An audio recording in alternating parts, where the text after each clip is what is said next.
क्या 2030 में इंडिया में प्ले स्टोर बैन हो जाएगा? या फिर अगर बैन नहीं होगा तो क्या मैं और आप उसको यूज करना छोड़ दोगे? क्या आपको पता है there is something called government.in gov.in app store in India? अगर आपको ये भी नहीं पता तो आपको ये डेफिनेटली पता होगा कि star shark Anupam Mittal Google से खफा हो गए थे कुछ दिनों पहले क्योंकि गूगल ने उनकी ऐप शादी.com प्ले स्टोर से डिलीट कर दी थी। हालांकि 5 मार्च को ये सारी ऐप्स जो डिलीट हुई थी वो रिलीज हो जाने वाली है, लेकिन पूरा इंडियन स्टार्टअप इकोसिस्टम बहुत खफा है with Google. This relisting happen because government of India had to intervene. लेकिन ये मांजरा क्या है वो ये एपिसोड में समझते हैं।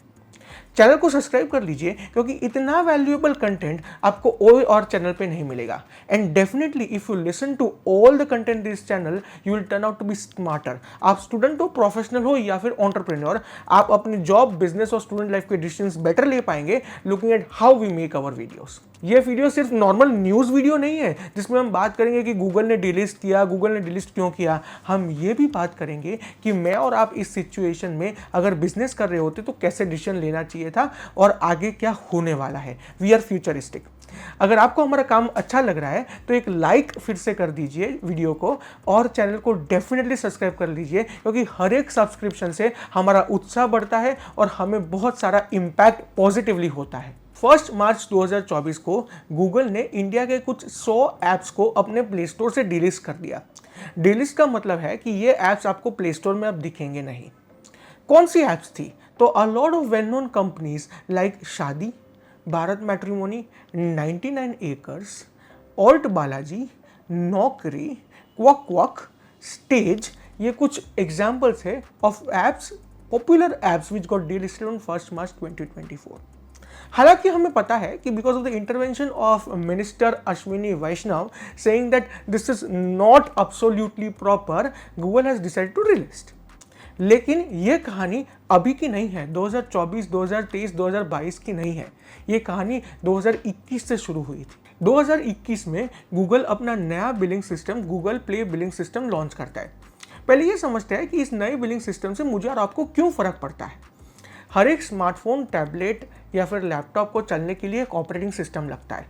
अगर हम इंडिया की बात करें तो इंडिया के 70% of smartphones and tablets run on Android operating system. Android operating system का माई बाप गूगल है। मतलब गूगल का अगर कोई पॉलिसी आता है जो ऐप्स को इम्पैक्ट करता है तो वो 70% इंडियंस को डायरेक्टली इनडायरेक्टली इम्पैक्ट करता है। और ये इंडियंस 2 कक्षा में बट जाते हैं, एक होते हैं ऐप डेवलपर्स और एक होते हैं कंज्यूमर्स। गूगल ने 2021 में क्या कहा?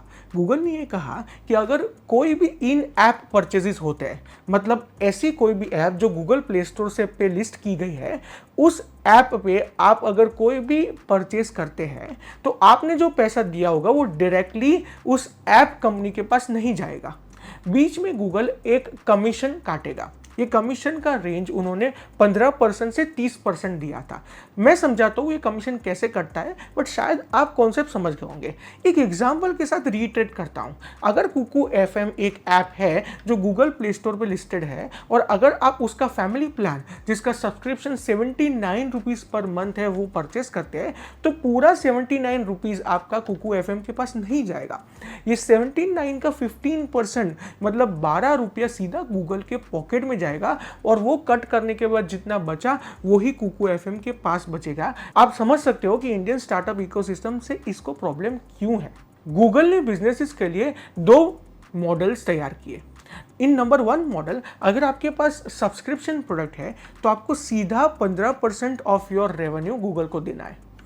इन मॉडल नंबर 2, अगर आपके पास सब्सक्रिप्शन प्रोडक्ट नहीं है, आप ट्रांजैक्शनल प्रोडक्ट सेल करते हैं, तो आपके लिए 2 और सब ऑप्शन है। अगर आपका एनुअल रेवेन्यू $1 मिलियन से ज़्यादा है तो आपको 15% नहीं, for every additional $1 million over and above $1 million आपको 30% कमीशन गूगल को देना है। और अगर आपका एनुअल रेवेन्यू $1 मिलियन से कम है तो आपको 15% कमीशन गूगल को देना है। आपको अब पता चल गया होगा कि इंडियन स्टार्टअप इकोसिस्टम गूगल से खफा क्यों है, इंडियन इंटरनेट इकोसिस्टम गूगल से खफा क्यों है, क्योंकि 15% और 30% ये बहुत बड़े कमीशन के नंबर्स हैं।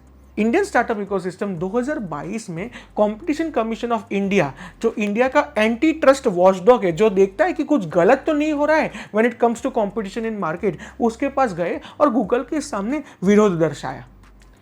कंपटीशन कमीशन ऑफ इंडिया ने 1300 करोड़ की पेनल्टी गूगल के सामने फटकारी और बोला कि आप अपने आप को खुद एक इंटरमीडियरी जबरदस्ती बना रहे हो और कमीशन चार्ज कर रहे हो। आप स्टार्टअप्स को ऑप्शन ही नहीं दे रहे ऑल्टरनेट बिलिंग मैकेनिज्म्स के। इसीलिए 2023 से गूगल ने अपना प्लान थोड़ा सा ट्वीक किया, पुराना प्लान एज इट इज रखा और बोला कि अगर आप कोई और कंपनी को अपना बिलिंग सिस्टम मैनेज करने के लिए दे देते हो तो आपको ये कमीशंस में से 4% कम देना पड़ेगा। मतलब जहां 15% पहले देना पड़ रहा था वहां 11% देना पड़ेगा और जहां 30% पहले देना पड़ रहा था वहां 26% देना पड़ेगा। लेकिन इधर एक छोटा सा कैच है। कैच ये है कि अगर आप कोई ऑल्टरनेट कंपनी को रखते हो तो वो भी तो कुछ पैसा चार्ज करेंगे। फॉर एग्जांपल, अगर आपने रेजर पे को अपने बिलिंग पेमेंट्स मैनेज करने के लिए रखा तो रेजर पे आपसे 2% चार्ज करेगा।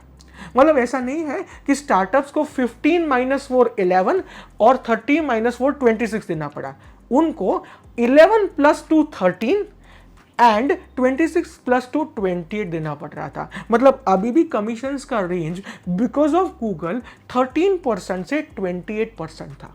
इंडियन स्टार्टअप्स के लिए अभी भी ये बहुत बड़ा अमाउंट था and as a consequence a lot of startups defied aligning to the policies of Google Play billing system.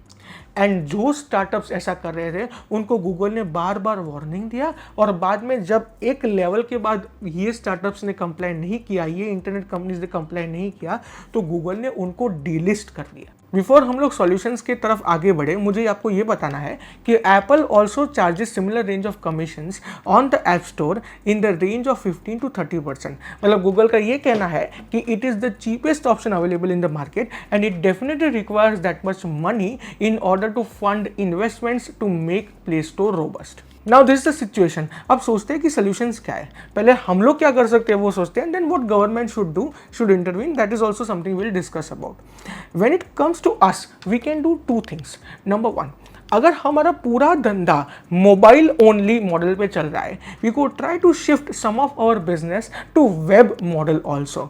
मतलब एक वेबसाइट हमारा ठीक ठाक होना चाहिए, जो होगा ही if you and I are entrepreneurs, और उसमें भी हमें ट्रैफिक जनरेट करवाना चाहिए and purchases can happen through the website also, where the client consumes data on the website on a laptop rather than a mobile. अगर हम 10 to 15% of the traffic ऐसे shift कर पाते हैं if our product and service is such, तो शायद हमारा cost इसमें घट सकता है। The number 2 thing which all of us can do is reduce the other costs which we are incurring anyhow। मतलब हम सोचते हैं परफॉर्मेंस मार्केटिंग में इतना पैसा डाल देते हैं when it comes to marketing। हम लोग कंटेंट क्रिएशन या फिर क्रिएशन ऑफ दैट सर्विस पे बहुत ज़्यादा पैसा डाल सकते हैं। हमें अब ये पता है कि this is the direct cut which is going to go to Google। मतलब we should now try and cut corners on at least performance marketing and other marketing costs so that हमारे लिए जो कॉस्ट दूसरे distribution में बढ़ा हुआ है वो इक्वली लेवल हो पाए। मैं जानता हूँ आप बोलेंगे कि इससे डायरेक्टली रेवेन्यूज इंपैक्ट हो सकते हैं, बट आपको ये पता होना चाहिए कि profitability is more important than scale at any point of time. हाँ, आपको स्केल करना पड़ेगा to get profitability. This is a chicken and egg problem. आप बोलेंगे जोमेटो में यही चीज हुआ, but I still want to tell you that if we can build a profitable business from day one, there is nothing like it. Hence, we should take this cost as given, Google ka cost as given, until and unless the government or the ecosystem, internet ecosystem comes up with another alternative. Now we talk about the government. I think what government should do and would do is do something like ONDC. आपको पता है ONDC क्या है? Open Network for Digital Commerce. अगर आपको नहीं पता है, if you need a video on that, मुझे comment section में बताइए। ONDC has now successfully tried to reduce the monopoly of marketplaces like Amazon, Flipkart, Big Basket, Zomato, Swiggy, etc., etc., etc.